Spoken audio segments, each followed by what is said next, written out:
தேவ செய்தியின் தலைப்பு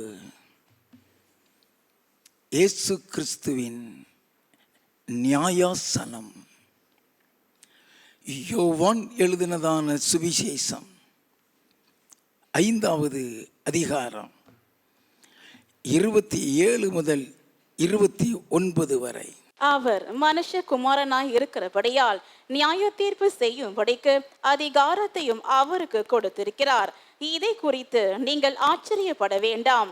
ஏனென்றால் பிரேத குடிகளில் உள்ள அனைவரும் அவருடைய சத்தத்தை கேட்கும் காலம் வரும். அப்பொழுது நன்மை செய்தவர்கள் ஜீவனை அடையும்படி எழுந்திருக்கிறவர்களாகவும் தீமை செய்தவர்கள் ஆக்கினியை அடையும்படி எழுந்திருக்கிறவர்களாகவும் புறப்படுவார்கள். மேற்கண்ட வசனத்தை சொன்னது இயேசு கிறிஸ்து தான். பிதாவானவர் தாமே ஒருவருக்கும் நியாய தீர்ப்பு செய்யாமல் நியாய தீர்ப்பு செய்யும் அதிகாரம் முழுவதையும் குமாரனுக்கு கொடுத்திருக்கிறார் என்று 22வது வசனத்தில் இயேசு கிறிஸ்துவே சொன்னார். நியாய தீர்ப்பின் நாளில் நன்மை செய்தவர்கள் ஜீவனை அடையும்படி எழுந்திருக்கிறவர்களாகவும் தீமை செய்தவர்கள் ஆக்கினையை அடையும்படி எழுந்திருக்கிறவங்க புறப்படுவார்கள் என்று இயேசு கிறிஸ்து சொன்னார். மேற்கண்ட வசனத்தின்படி நாம் எங்கு பிறந்தோம், எங்கு வளர்ந்தோம், எப்படியெல்லாம் ஊழியம் செய்தோம் என்பது முக்கியமே அல்ல. மேற்கண்ட வசனத்தின்படி நாம் எப்படி மரிக்கிறோம் என்பதுதான் முக்கியம். நல்லா கவனித்துக் கொள்ள வேண்டும். ஏனென்றால் பிரேத குழியில் இருக்கிற அனைவரும்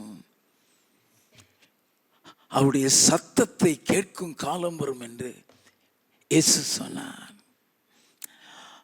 அப்பொழுது நன்மை செய்தவர்கள் ஜீவனை அடையும்படி எழுந்திருப்பார்கள், தீமை செய்தவர் ஆக்கினை அடையும்படி எழுந்திருப்பார்கள். நாம் நன்மை செய்தவர்களாய் மரிக்கிறோமா அல்லது தீமை செய்தவர்களாய் மரிக்கிறோமா? அதுதான் முக்கியம் என்பதை இந்த வசனம் நமக்கு தெளிவாய் விளக்குகிறது. ஏனென்றால் நாம் எல்லாரும் கிறிஸ்துவனுடைய நியாயாசனத்திற்கு முன்பாக போய் நிற்க வேண்டும் என்று அப்போஸ்தலனாகிய பவுல் கொரிந்தியருக்கு எழுதின நிருபத்திலே எழுதியிருக்கிறார். வாசிப்போம். 2 கொரிந்தியரின் புஸ்தகம் 5வது அதிகாரம் 10வது வசனம். ஏனென்றால் சரீரத்தில் அவனவன் செய்த நன்மைக்காவது தீமைக்காவது தக்க பலனை அடையும்படிக்கு நாம் எல்லாரும் கிறிஸ்துவின் நியாயாசனத்திற்கு முன்பாக வெளிப்பட வேண்டும். நல்ல எல்லாரும் அவங்க நன்மை செய்தவர்களாக இருந்தாலும் சரி, அவங்க தீமை செய்தவர்களாக இருந்தாலும் சரி, எல்லாரும் கிறிஸ்துவுடைய நியாயாசனத்திற்கு முன்பாக போய் நிற்க வேண்டுமா? இந்த நியாய தீர்ப்பை குறித்து சிறிது தியானித்து விட்டு அதற்கு அப்புறம் நன்மையினா என்ன, தீமையினா என்ன, அதையும் நாம பார்க்க வேண்டும். சங்கீத புஸ்தகம் 96வது சங்கீதம் 13வது வசனம். அவர் வருகிறார், அவர் பூமியை நியாயம் தீர்க்க வருகிறார். அவர் பூமியை நியாயம் தீர்க்க வருகிறார். அவர் பூலோகத்தை நீதியோடும் ஜனங்களை சத்தியத்தோடும் நியாயம் தீர்ப்பார். என்னது? ஜனங்களை சத்தியத்தோடு. அந்த நியாய தீர்ப்புங்கிறது வேத வசன அடிப்படையில் இருக்குமா? நல்லா கவனித்துக் கொள்ள வேண்டும். இதை என் ஆண்டவர் இயேசுவும் சொன்னார். யோவான் எழுதின சுவிசேஷம் 8வது அதிகாரம் 16வது வசனம். நான் நியாயம் தீர்த்தால் என் தீர்ப்பு சத்தியத்தின்படி இருக்கும். நான் நியாயம் தீர்த்தால் என்னுடைய தீர்ப்பு சத்தியத்தின்படி இருக்குமா, வசனத்தின்படி இருக்கும்னு சொல்றாரு. நல்லா கவனித்துக் கொள்ள வேண்டும். என் தீர்ப்பு சத்தியத்தின்படி இருக்கும். ஏனெனில் நான் தனித்திருக்கவில்லை, நானும் என்னை அனுப்பின பிதாவுமாக இருக்கிறோம். நானும் என்னை அனுப்பின பிதாவுமாக இருக்கிறோம். அப்ப சத்தியத்தின்படி இருக்குன்னு சொன்னா வசனத்தில் எழுதப்பட்டிருச்சுதா, அந்த வசனத்தின்படி நடக்குமா? பிரசங்கியின் புஸ்தகம் 3வது அதிகாரம் 17வது வசனத்தை வாசிக்க கேட்போம்.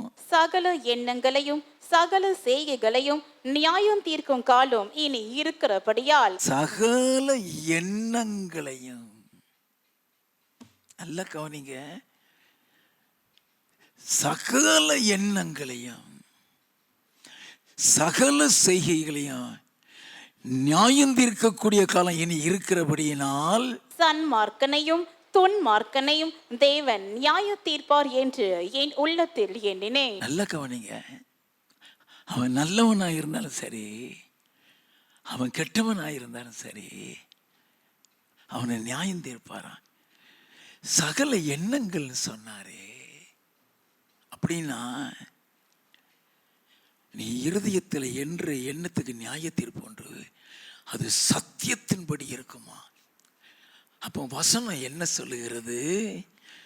நீதிமொழிகளின் புஸ்தகம் 24வது அதிகாரம் 17வது 18வது வசனங்கள். உன் சத்துரு விழும்போது சந்தோஷப்படாதே. நல்ல கவனிங்க, உன் சத்துரு விழும்பொழுது சந்தோஷப்படாதே. அவன் இடரும் போது உன் இருதயம் களி கூறாதிருப்பதாக. உன் சத்துருனா உனக்கு தீமை செய்கிறவன், நீ விரோதிக்கிறவன், நீ பகைக்கிறவன். அவனுக்கு ஒரு தீமை வரும் பொழுது நீ சந்தோஷப்பட்டாதன்னு சொல்றாரு. இருதயத்துக்குள்ள அல்ல கவனிங்க, சகல எண்ணங்களுக்கு நியாய தீர்ப்பு உண்டு. நீ சந்தோஷப்பட்டுட்டீனா நீ நியாய தீர்ப்புல போய் நிற்கணும். உன் சத்துரு விழும் பொழுது சந்தோஷப்படாதே, அவன் இடரும் பொழுது உன் இருதயம் கலிகூறாதிருப்பதாக. கர்த்தர் அதை காண்பார். கர்த்தர் அதை காண்பார். அது அவர் பார்வைக்கு பொல்லாப்பா இருக்கும். அது அவர் பார்வைக்கு பொல்லாததாய் இருக்கும். அப்படின்னா அது நியாய தீர்ப்புக்கு வைக்கப்பட்டு விடும்.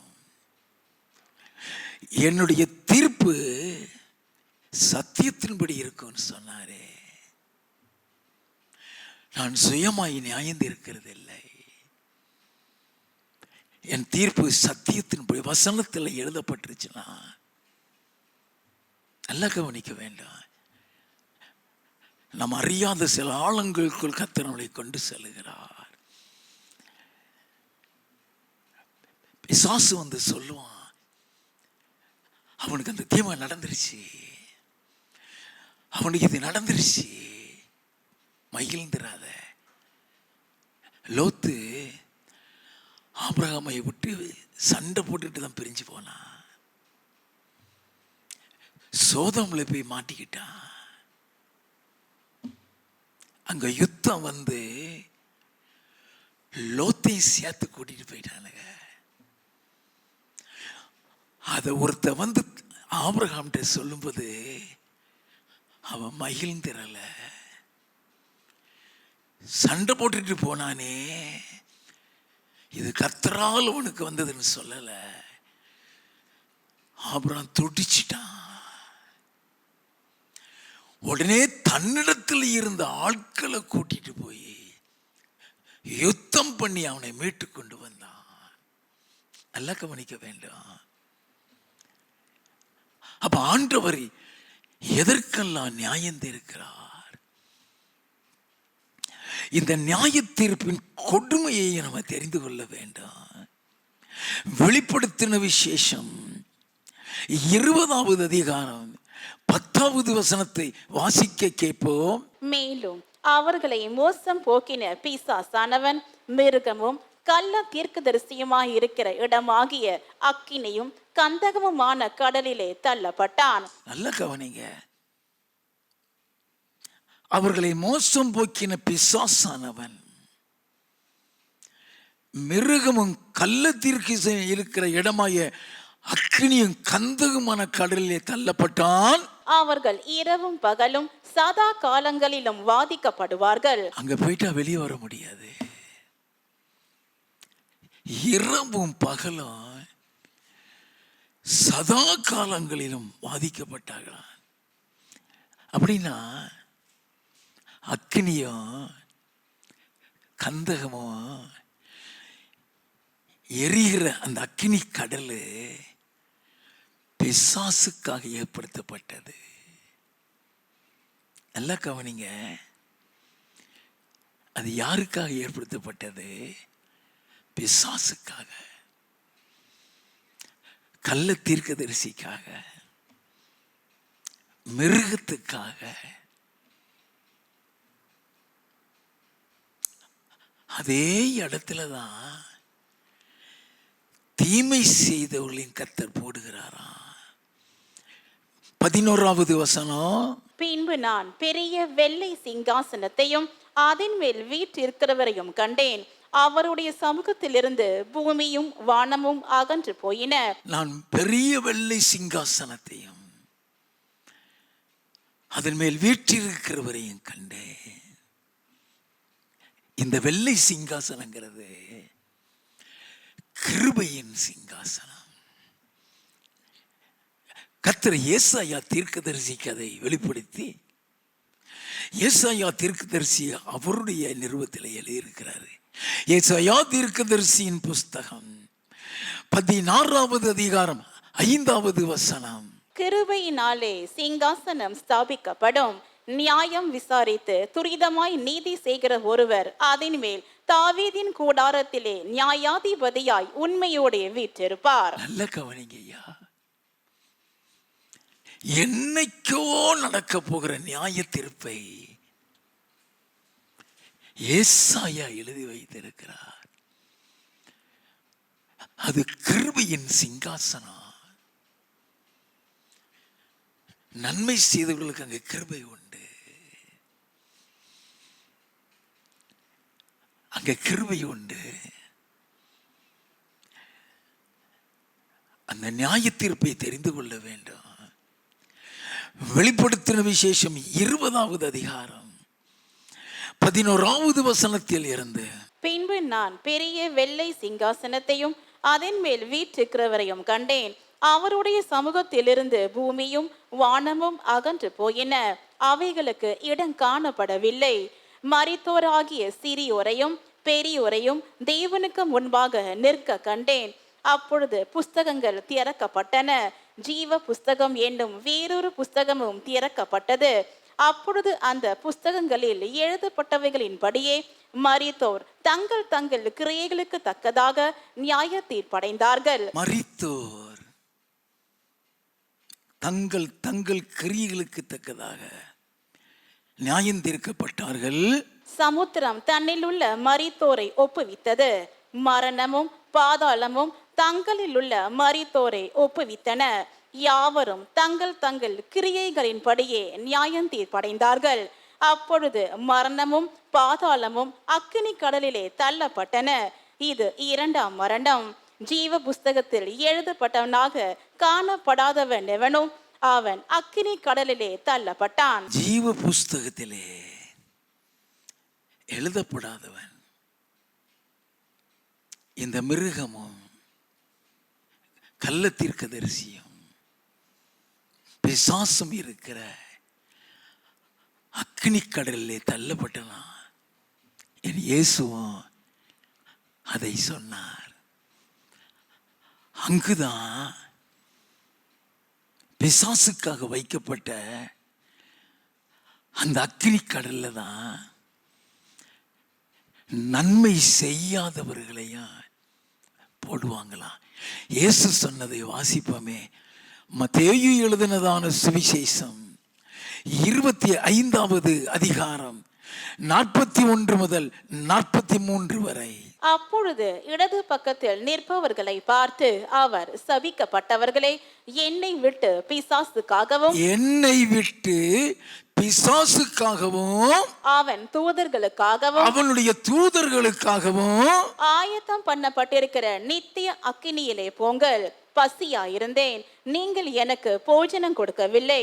தாகமாயிருந்தேன், நீங்கள் என் தாகத்தை தீர்க்கவில்லை. அந்நியனாயிருந்தேன், நீங்கள் என்னை சேர்த்து கொள்ளவில்லை. வஸ்திரம் இல்லாதிருந்தேன், நீங்கள் எனக்கு வஸ்திரம் கொடுக்கவில்லை.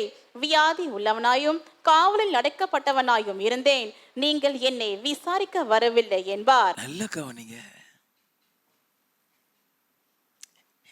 ஏழைக்கு உதவலினாலே நன்மை செய்யலன்னு அர்த்தமா? ஆண்டவர் சொல்றாரு, பிசாசுக்காகவும் அவனுடைய தூதர்களுக்காகவும் ஆயத்தம் பண்ணப்பட்ட இடத்துல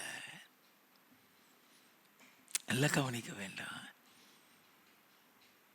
யாரை கொண்டு போடுறாருங்களா? நன்மை செய்யாதவர்களை.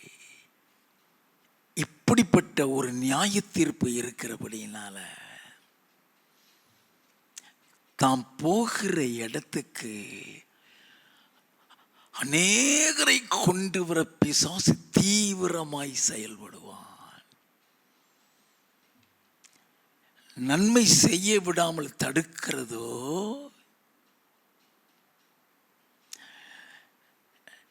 நன்மையே செய்யாமல் நிறுத்துகிறதோ,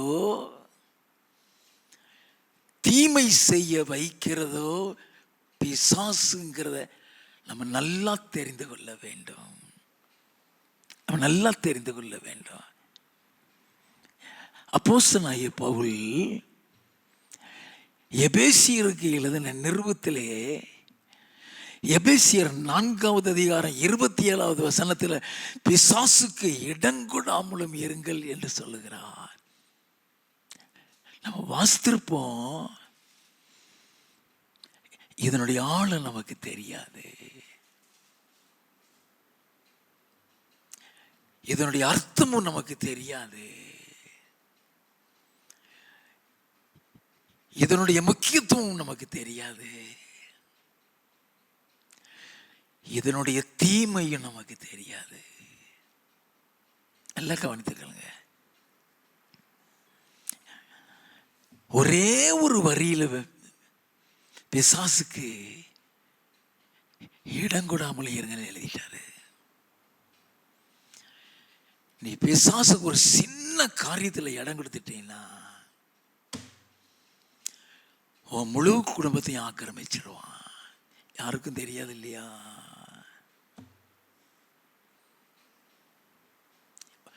உன்னை மட்டும்தான் நினைச்சிடாத, உன் முழு குடும்பத்தையும் ஆக்கிரமிச்சிடுவான். He will take control over your family. அவன்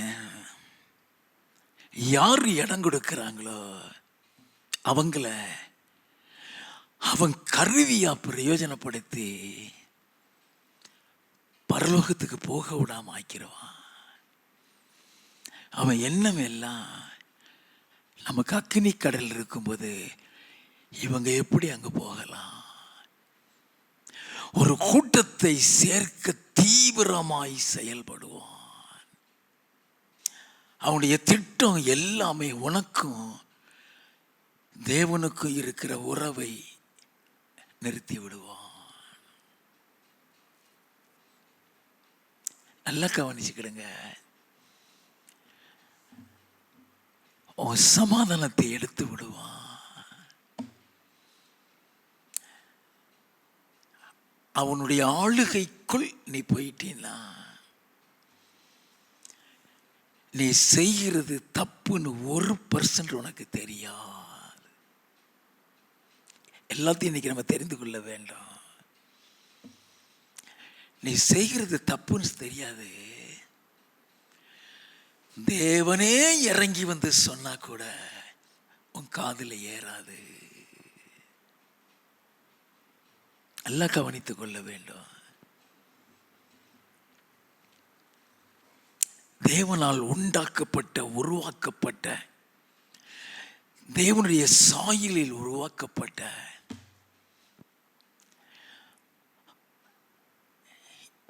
ஏவாள் இடம் கொடுத்தா. இடம் கொடுத்தது ஏவாள் மட்டும்தான். அந்த ஒரே ஒரு சந்தர்ப்பத்தில் அவன் சந்ததியே அவன் கண்ட்ரோலுக்கு கொண்டு வந்துட்டான். எல்லாம் கவனிக்க வேண்டும். How people were being deceived by the Lucifer. நம்ம தெரிந்து கொள்ள வேண்டும் எந்த அளவுக்கு அவன் செயல்படுகிறான். ஆதியாகமம் 2வது அதிகாரம் 16வது 17வது வசனம். தேவனாகிய கர்த்தர் மனுஷனை நோக்கி, நீ தோட்டத்தில் உள்ள சகல விருட்சத்தின் கனியையும் புசிக்கவே புசிக்கலாம், ஆனாலும் நன்மை தீமை அறியத்தக்க விருட்சத்தின் கனியை புசிக்க வேண்டாம், அதை நீ புசிக்கும் நாளில் சாகவே சாவாய் என்று கட்டளையிட்டார். நன்மை தீமைனை சொல்றாரு.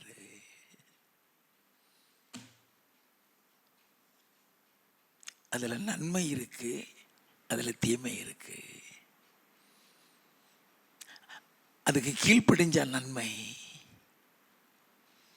அதுக்கு கீழ்ப்படியிட்ட தீமை இருக்கு. யாருக்கா தெரியுமா? நம்ம வாசித்திருக்கிறோம். அது என்னதுன்னு நமக்கு தெரியாது. புசிக்க வேண்டாம் அப்படி நீ புசிக்கலைன்னா வாழ்நாள் முழுவதும் உனக்கு நன்மை இருக்கு. நீ புசித்துட்டீன்னா சாகவே சாவாய். மரணம் தன்னில் உள்ளதை ஒப்பு கொடுத்ததுன்னு சொல்லி வெளிப்படுத்தல வாஸ்தமே. தீமை இருக்கிறது. எப்படின்னு பார்க்க வேண்டாம். ஆதியாகமம் ஆண்டவர் சொல்றார், அதை புசிக்காத, புசிக்கிற நல்ல சாபன்னு சொல்றாரு. சர்ப்பம் தந்திரம் உள்ளது. நான் அதை ஞானம் சொல்ல மாட்டேன், வசனத்தினுடையது தந்திரம் உள்ளது. அது எப்படி வந்து ஏமாத்துது? ஆதியாகமம் 3வது அதிகாரம் 4வது வசனத்தில் இருந்து. அப்பொழுது சர்ப்பம் ஸ்திரீயை நோக்கி, நீங்கள் சாகவே சாவதில்லை, நீங்கள் இதை புசிக்கும் நாளிலே உங்கள் கண்கள் திறக்கப்படும் என்றும், நீங்கள் நன்மை தீமை அறிந்து தேவர்களைப் போல் இருப்பீர்கள் என்றும் தேவன் அறிவார் என்றது. அப்பொழுது ஸ்திரீயானவள், அந்த விருட்சம் புசிப்புக்கு நல்லதும் பார்வைக்கு இன்பமும் புத்தியை தெளிவிக்கிறதற்கு இச்சிக்கப்படத்தக்க விருட்சமுமாய் இருக்கிறது என்று கண்டு அதன் கனியை பறித்து புசித்து புசித்து தன் புருஷனுக்கும் கொடுத்தாள். அடுத்தாக்கல ஏமாத்தினது அவளதான், இடம் கொடுத்தது அவதான். இவன் இடம் கொடுக்கல, அவனையும் உள்ள கொண்டு வந்துட்டான். நல்ல கவனிங்க, இட்ஸ் வெரி இம்பார்ட்டன்ட். நீ இடம் கொடுத்துட்டீன்னா முழு குடும்பத்தையும் ஆக்கிரமிச்சிருவான். அது யாருக்கும் தெரியாது. ஹவு கன்னிங் ஹி இஸ் யாருக்கும் தெரியாது.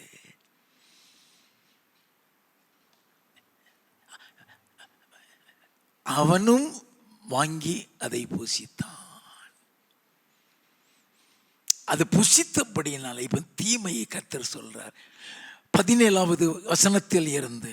பின்பு அவர் ஆதாமை நோக்கி, நீ உன் மனைவியின் வார்த்தைக்கு செவி கொடுத்து புசிக்க வேண்டாம் என்று நான் உனக்கு விலக்கின விருட்சத்தின் கனியை புசித்தபடியினாலே பூமி உன் நிமித்தம் சபிக்கப்பட்டிருக்கும். பூமி உன் நிமித்தம் சபிக்கப்பட்டிருக்கும். நீ உயிரோடு இருக்கும் நாளெல்லாம் வருத்தத்தோடே அதன் பலனை புசிப்பாய். அந்த நன்மை போயிருச்சு, அவனை விட்டு நன்மை போயிருச்சு. வருத்தத்தோடு அதை புசிப்பாய். அது உனக்கு முள்ளும் குறுக்கும் முளைப்பிக்கும். வெளியின் பயிர் வகைகளை புசிப்பாய். நீ பூமியில் இருந்து எடுக்கப்பட்டபடியால் நீ பூமிக்கு திரும்ப மட்டும் உன் முகத்தின் வேர்வையால் ஆகாரம் புசிப்பாய். நீ மண்ணா இருக்கிறாய், மண்ணுக்கு திரும்புவாய் என்றார். நீ மண்ணா இருக்கிறாய், மண்ணுக்கு திரும்புவாய். மரணம். 23வது வசனம். அவன் எடுக்கப்பட்ட மண்ணை பண்படுத்த தேவனாகிய கர்த்தர் அவனை ஏதேன் தோட்டத்தில் இருந்து அனுப்பிவிட்டார். தேவனை விட்டு பிரித்து விட்டான். இப்போ ஏவாள் மாத்திரம் அல்ல, ஆதாம் மாத்திரம் அல்ல, அவங்களுக்கு உண்டாகிற கற்பமே பாவத்தில் உருவாகுது. இப்போ அவங்க முழு குடும்பத்தையும் அவன் ஆக்கிரமிக்கிறான். நல்லா கவனிங்க. How the generations will be affected by Satan. அவன் எப்படி கவர் பண்ணுறாங்கிறத தெரிஞ்சுக்கிறான். ஆதியாகமம் 4வது அதிகாரம் 1 இருந்து வாசிக்க கேட்போம். ஆதாம் தன் மனைவியாகிய ஏவாளை அறிந்தான். அவள் கர்ப்பவதியாகி காயீனை பெற்று கர்த்தரால் ஒரு மனுஷனை பெற்றேன் என்றாள். பின்பு அவனுடைய சகோதரனாகிய ஆபேலை பெற்றாள். ஆபேல் ஆடுகளை மேய்க்கிறவனானான். காயின் நிலத்தை பயிரிடுகிறவனானான். சில நாள் சென்ற பின்பு காயின் நிலத்தின் கனிகளை கர்த்தருக்கு காணிக்கையாக கொண்டு வந்தான். ஆபேலும் தன் மந்தையின் தலையீற்றுகளிலும் அவைகளில் கொடுமையானவர்களும் சிலவற்றை கொண்டு வந்தான். ஆபேலையும் அவன் காணிக்கையையும் கர்த்தர் அங்கீகரித்தார். காயினையும் அவன் காணிக்கையையும் அவர் அங்கீகரிக்கவில்லை. நல்ல கவனிங்க. இதுவரைக்கும் நன்மை தீமை தெரியாம இருந்தாங்க. எதையுமே கண்டுக்கிடாம போய்கிட்டு இருந்தாங்க. இப்ப அவங்கள அவனுடைய கண்ட்ரோலுக்குள்ள கொண்டு வந்துட்டான். அவன் இருதயத்துக்குள்ள பொறாமை, வெறுப்பு, பகை, கோபம் அடைச்சிட்டான். நல்லா தெரிந்து கொள்ள வேண்டும். இதில் ஆண்டவர் சொல்றதனுடைய அர்த்தத்தை நம்ம புரிந்து கொள்ள வேண்டும். வாசிப்போம். அப்பொழுது காயீனுக்கு மிகவும் எரிச்சல் உண்டாகி அவன் முகநாடி வேறுபட்டது. அப்பொழுது கர்த்தர் காயீனை நோக்கி உனக்கு ஏன் எரிச்சல் உண்டாயிற்று? இல்ல கவனிங்க, இதனுடைய அர்த்தம் நம்ம யாருக்குமே தெரியாது. உனக்கு ஏன் எரிச்சல் உண்டாயிடுச்சு? உன் முகநாடி ஏன் வேறுபட்டது? நீ நன்மை செய்தால் மேன்மை இல்லையோ? நீ நன்மை செய்யாதிருந்தால் பாவம் வாசற்படியில் படுத்திருக்கும். நல்ல கவனிங்க. அவன் முகநாடி வேறுபட்டதுக்கும் அவன் எரிச்சல் அடைந்ததற்கும் அவன் நன்மை செய்கிறது நன்மை செய்யாமல் இருக்கிறதையும் இணைக்கிறாரே. Have we ever meditated the meaning of this word? நல்லா கவனிங்க. அவன் முகநாடி மாறிடுச்சு. அவனுக்கு எரிச்சல் வந்துருச்சு. இந்த வசனங்களின்படி உன் இருதயத்திற்குள்ள கசப்போ, உன் இருதயத்திற்குள்ள வெறுப்போ, உன் இருதயத்துக்குள்ள கோபமோ வந்துருச்சுனாலே நீ தீமை செய்ய போகிறாய் என்று அர்த்தம். அது கர்த்தருக்கு மட்டும்தான் தெரியும். நீ தீமை செய்ய போகிறாய். வேதத்தில் நான் வசனங்கள் காமிப்பேன். உனக்குள்ள கோபம் வந்துருச்சுன்னா, உனக்குள்ள ஆவேசம் வந்துருச்சுதுன்னா, உனக்குள்ள எரிச்சல் வந்துருச்சுதுன்னா, உன்னை தீமை செய்யாம உன்னை விட்டவே மாட்டான். தீமை ஆண்டவரே இறங்கி வந்து சொன்னாலும் கேட்க விட மாட்டான். நல்ல கவனி. when your heart will be corrupted, automatically you will do some harm to others. உனக்கே தெரியாது. நல்ல கவனித்துக் வேண்டும். உனக்கே தெரியாது. இப்ப காயின்ட்டு பேசுறது ஆண்டவரியா, அவன் மண்டையில ஏறாது.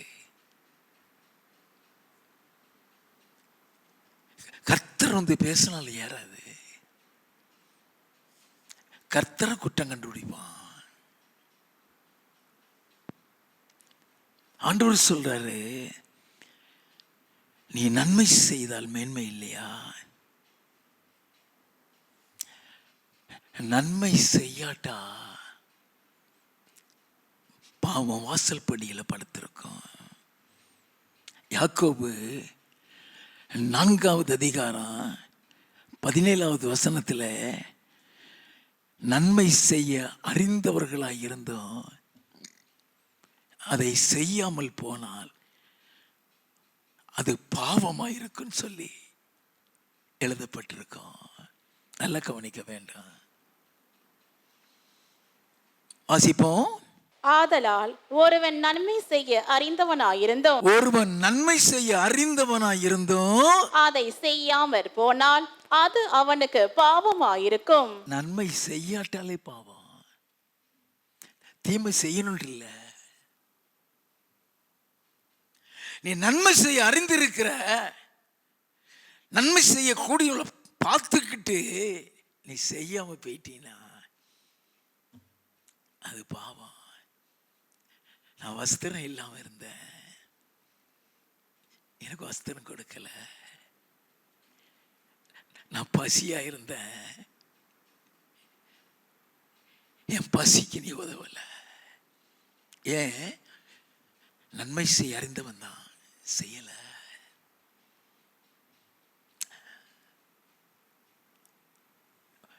ஒருத்தன் எருசலேமிலிருந்து எரியோக்கு போற வழியில கல்லுகளால் அடிபட்டு கீழே கிடக்கான். ஆசாரியனும் அந்த வழியே வர்றான், லேவியனும் அந்த வழியே வர்றான். ஒருத்தனாவது உதவுனானா? நன்மை செய்ய அறிந்தவங்க அதை செய்யல. எவனோ ஒருத்தன் செஞ்சு நன்மை பெற்றுட்டு போயிட்டான். நல்லா கவனிக்க வேண்டாம். ஆண்டவர் சொல்லுறாரே, காயினே ஏன் உன் முகநாடி மாறியது? ஏன் உனக்கு எரிச்சல் வந்தது? நீ நன்மை செய்துட்டினா மேன்மை அல்லவா? நன்மை செய்யலின பாவம் வாசல் படியில படுத்திருக்குனாரே. பாவம்னு சொல்றது பிசாசை குறிக்கிறது. நல்ல கவனிங்க.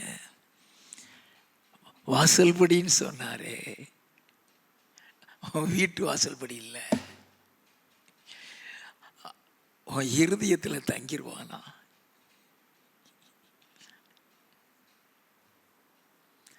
உன் இருதயத்துல தங்கிட்டான்னா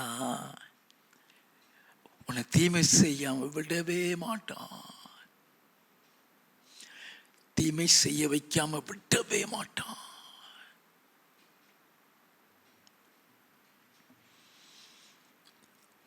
வாசல் படினா என்னது? பாவம் வாசல் படியில் படுத்திருக்குன்னு சொன்னார் இல்லையா? அப்ப இந்த வாசல் படினா என்ன? வெளிப்படுத்தின விசேஷம் 3வது அதிகாரம் 20வது வசனம். இதோ வாசற்படியிலே நின்று தட்டுகிறேன்.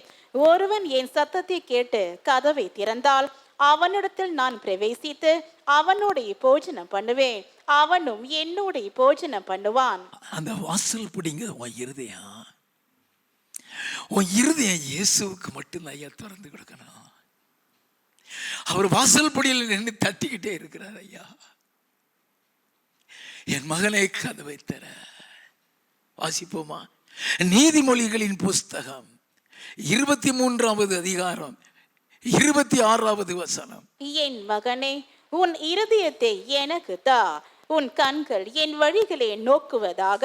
ஆண்டவர் சொல்றாரு, உன் இருதயத்தை எனக்கு தாப்பா. அவர் உள்ள வந்தாதாங்க நன்மை செய்ய முடியும். அவர் உள்ள வந்தாதான் நன்மை செய்ய முடியும். நன்மை செய்யாட்டா பாவம் வாசல் படியில படுத்திருக்குன்னு சொன்னாரே, அந்த பாவம்னா என்னது? 1 யோவானின் புஸ்தகம் 3வது அதிகாரம் 8வது வசனம். பாவம் செய்கிறவன் பிசாசினால் உண்டாயிருக்கிறான். நல்ல கவனிங்க. பாவம் செய்கிறவன் பிசாசினால் உண்டாயிருக்கிறான். ஏனெனில் பிசாசானவன் ஆதி முதல் பாவம் செய்கிறான். பிசாசானவன் ஆதி முதல் பாவம் செய்கிறான். பிசாசினுடைய கிரியைகளை அழிக்கும்படிக்கே தேவனுடைய குமாரன் வெளிப்பட்டார். அதுக்குதான் அவர் உன் இருதயத்தை கேட்கிறார் ஐயா. அவன் கிரியைகளை அழிக்கிறதுக்கு தான் உன் இருதயத்தை கேட்கிறார் ஐயா. அவன் கிரியில் அழிக்கிறது தான் அவர் வெளிப்பட்டாரு. அவன் ஆதி முதல் பாவம் செய்கிறான். அப்படின்னா பாவம் பிசாசை குறிக்கிறது. நல்ல கவனிங்க. அது வாசல் படியில படுத்திருக்குன்னு சொன்னா அவன் இருதயத்துல தங்குது. அது இருதயத்துல தங்குறதுனாலதான் எரிச்சல். அது இருதயத்துல தங்குறதுனாலதான் கோபம். அவன் காணிக்கை அங்கீகரிச்சுட்டான், அவனால ஏன் சந்தோஷமா எடுத்துக்கிட முடியல? அது உள்ள வந்து தங்கிருச்சு, இடம் கொடுத்துட்டான். 3 யோவானின் புஸ்தகம் 11வது வசனம். பிரியமானவனே, நீ தீமையானதை பின்பற்றாமல் நன்மையானதை பின்பற்று. தீமையானதை பின்பற்றாமல் நன்மையானதை பின்பற்று.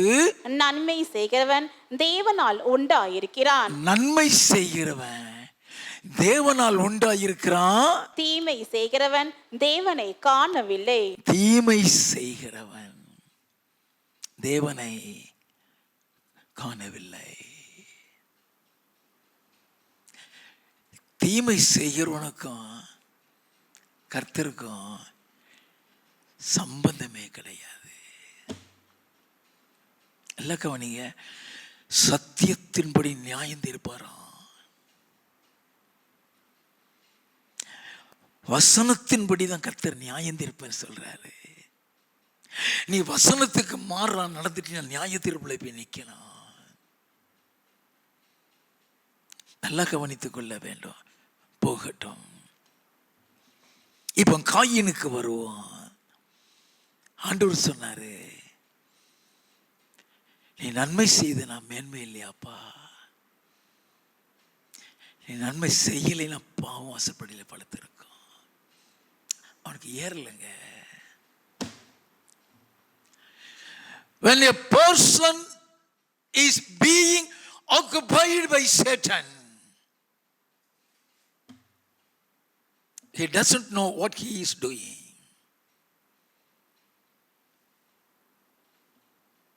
அவன் கண்ட்ரோலுக்குள்ள போயிடுவான். எத்தனை பிரசங்கம் பண்ணாலும் பிரயோஜனப்படாது. இயேசுவே இறங்கி வந்து சொன்னாலும்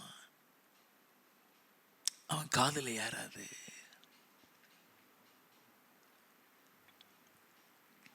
ஆதியாகமம் 4வது அதிகாரம் 8-9. காயின் தன் சகோதரனாகிய ஆபேலோடே பேசினான். அவர்கள் வயல்வெளியில் இருக்கும் சமயத்தில் காயின் தன் சகோதரனாகிய ஆபேலுக்கு விரோதமாய் எழும்பி அவனை கொலை செய்தான். ஏன் கொலை செய்தான்? அவன் முகநாடி மாறிடுச்சு. எரிச்சல். எப்பொழுதும் நல்லா கவனிச்சுக்கிடுங்க. உனக்கு கோபம், எரிச்சல், ஆவேசம் வந்துட்டுனா உன்னை தீமை செய்யாம விடவே மாட்டான்.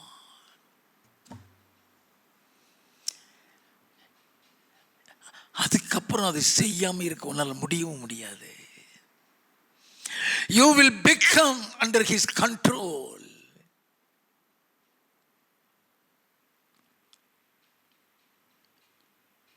கொன்னுட்டாங்க. வாசிப்போம்.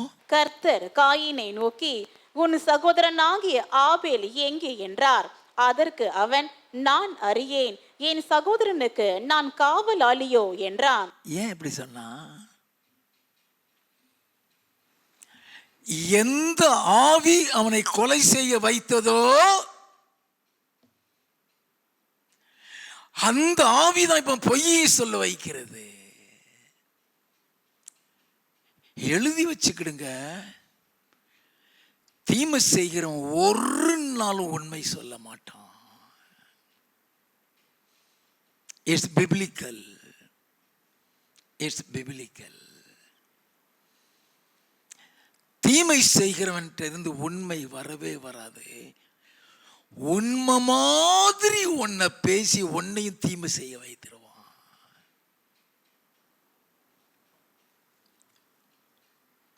நல்லா தெரிந்து கொள்ள வேண்டும். அவனை தீமை செய்ய வைத்ததும் அந்த பிசாசு தான். அதாவது கொலை செய்ய வைத்ததும் அந்த பிசாசு தான். அவனை பொய் சொல்ல வைத்ததும் அந்த பிசாசு தான். அவன் பொய்யனும் பொய்க்கு பிதாவுன்னு என் இயேசு அன்னைக்கு சொன்னாரே.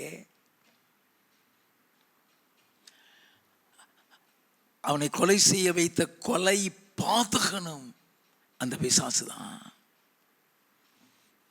இவனை பற்றி இயேசு சொன்னார். யோவான் எழுதின சுவிசேஷம் 8வது அதிகாரம் 44வது வசனம். நீங்கள் உங்கள் பிதாவாகிய பிசாசானவனால் உண்டானவர்கள், உங்கள் பிதாவினுடைய இச்சைகளின்படி செய்ய மனதாயிருக்கிறீர்கள். அவன் ஆதி முதற்கொண்டு மனுஷ கொலை பாதகனாயிருக்கிறான். ஆதி முதற்கொண்டு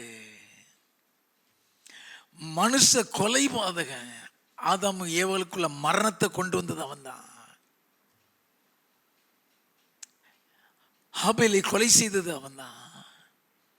ஆதி முதற்கொண்டு கொலை பாதகனும் சத்தியம் அவனிடத்தில் இல்லாதபடியால் அவன் சத்தியத்திலே நிலை நிற்கவில்லை.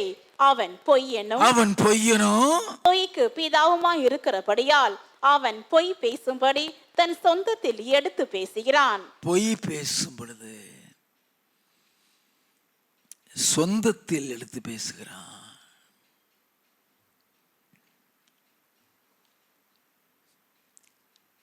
காயினுடைய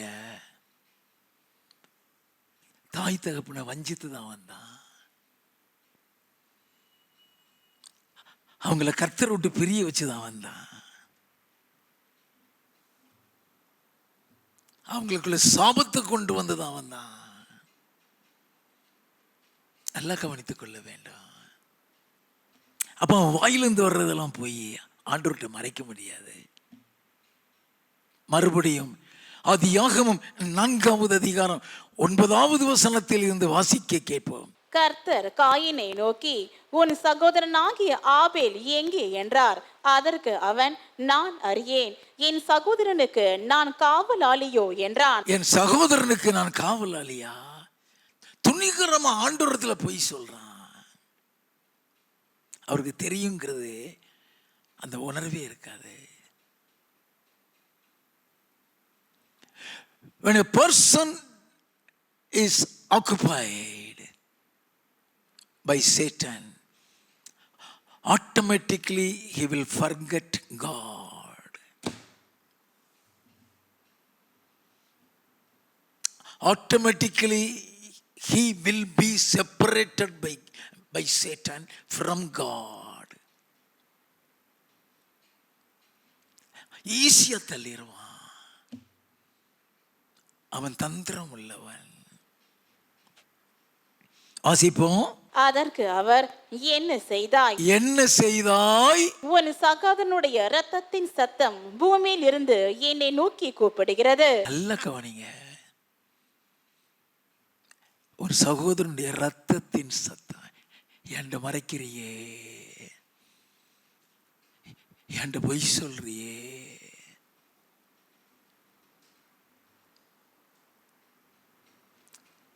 அவர்கிட்ட மறைக்க முடியாதியா?